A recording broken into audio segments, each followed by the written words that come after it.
What's up, guys? I now have 2 weeks left until the week I have to average 79 kilograms body weight. Right now I'm 81.13 kilos. This means I have to lose in 2 weeks 2 kilos, which means I will have to be at an average caloric deficit of 1,100 calories per day, starting today. There are some weight sounds in the background because my brother's training, but let's get this video out anyway. So basically what I'll be doing these next 2 weeks is eating breakfast and lunch, skipping dinner. That also helps with your sleep quality. Apparently it is supposed to do that. It may be hard to fall asleep, you might be hungry, low on carbs, but I guess you'll get used to it. And the thing is, you have a very low resting heart rate when you haven't eaten directly before bed. However, today's issue is I trained late afternoon / early evening, which also raises your resting heart rate. But a few days ago, this is getting out of hand, but let's just take everything in order here. So a few days ago I was sick. I was sick up until yesterday. So the running workout did not happen this week, which it's a problem, but I have to go from here. Lose 2 kilos, keep training and everything. The issue with losing weight is you get a bit weaker, and I did feel that on the deadlift today. 2 weeks ago I hit, what was it, 155 times, what was it? 6, I think. Yeah, 6, and that was bad. And now I hit it times 5. So in 2 weeks' time, when I do the deadlift again, I'm going to go for 152.5 because I need to be getting 6 to 10 reps. That's the plan. If I can't reach 6 reps, I'm going to have to decrease the weight. And on the overhead press, I thought that a similar situation might arise. But I did my best here, really tried. I had a good warm-up. I hit the empty bar a couple times, hit 50 kilos a couple times, hit 62.5 this weight once, rested like 3 or 4 minutes, and then went into this with serious intent. The 7th rep proved to be not possible today, but I gave it a shot. That 6th rep did move quite well. The issue is getting that 7th rep out of me, so that was a difficulty. Before this workout, I felt like I was very low on carbs. Obviously I eat a lot of carbs, but I run out of energy towards the end of the day due to the fact that I'm in a caloric deficit on a weekly basis, almost always on a daily basis. And towards the end of the day, I kind of run out of energy a bit. So I had 2 glasses of milk and a small orange to push me through this workout. But as you can see there, being lighter really does help on certain lifts. One of the goals for this summer that I have is achieving the 1-arm chin-up on both arms. And as you can see, I have now achieved 5 kilo assisted 1-arm chin-up on my right arm. So I am closing in. I'm getting closer to it. I would say on both arms, I need about 5 more kilos of pulling power on each arm. That's wrong.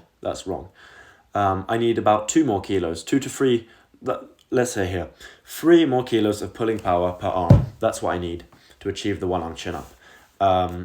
In addition to that, I need to lose 2 kilos, which makes up the 5 kilo difference. So keep training these chin-ups. I need to take every single set of these to absolute failure. What I did here was very good, I think. I paused at the bottom and at the top of every rep.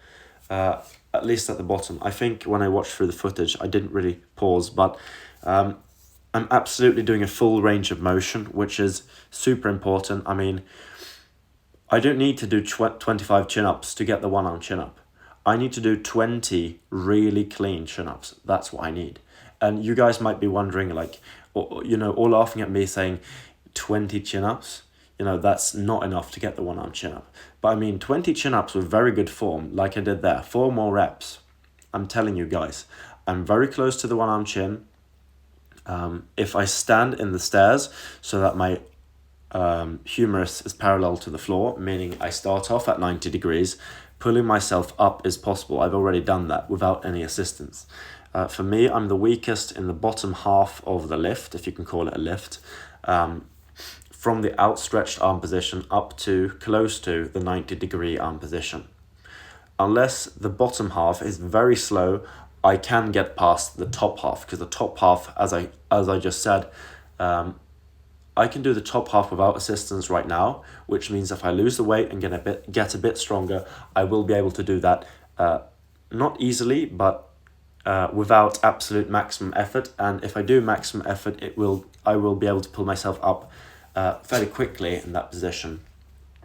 The main difference maker will be getting stronger in the bottom position, the first half of that lift. In addition, getting lighter, obviously, because gaining 5 kilos of pulling strength on both arms is equal to gaining probably 8 or 9 kilos of strength total, with both arms combined on the regular, let's say, weighted chin-up or on rep work. And the reason it isn't a 2-to-1 ratio or a 0.5-to-1 ratio, however you will want to say that, is because the one-arm chin-up is a much more mechanically advantaged position than the two-armed chin-up, the regular chin-up. Because the one-arm chin-up allows you to kind of twist your body and have your elbow kind of across your body, using your chest and using your abs and using every single muscle associated more efficiently, you're able to not pull up. I'm not able to do a weighted chin-up with 80 kilos, like not even close, but I am fairly close to the one-arm chin-up, which is because the one-arm chin-up is a mechanically superior position, I would say. It's a bit more advantaged in terms of leverages. So I would say that reaching the one-arm chin-up is very difficult. Most people never do it in their life, including people who train very hard for it, including myself. I failed for... how long is it? I failed for probably 8 years so far at getting it. 7 or 8 years. But I would say that doing a weighted chin-up or pull-up with your entire body weight attached to you is probably twice as hard. Meaning, if, let's just make up a statistic that 1 in a million people can do a one-arm chin-up. Let's just say that. I think it's probably more, but let's say 1 in a million people can do it. Then, 1 in 2 million can do a body weight chin-up, a weighted chin-up with their entire body weight attached, because that's just a step that is so much more difficult. And I believe to achieve the one-arm chin-up, you probably need to be able to pull up 75% of your body weight extra on a regular pull-up or chin-up, which means if you weigh 80 kilos, you probably need to be able to pull up at least 60 kilos with, attached to you in addition to your body weight on a regular two-armed chin-up, to have a fighting chance at getting the one arm. And I think I'm closing in on that.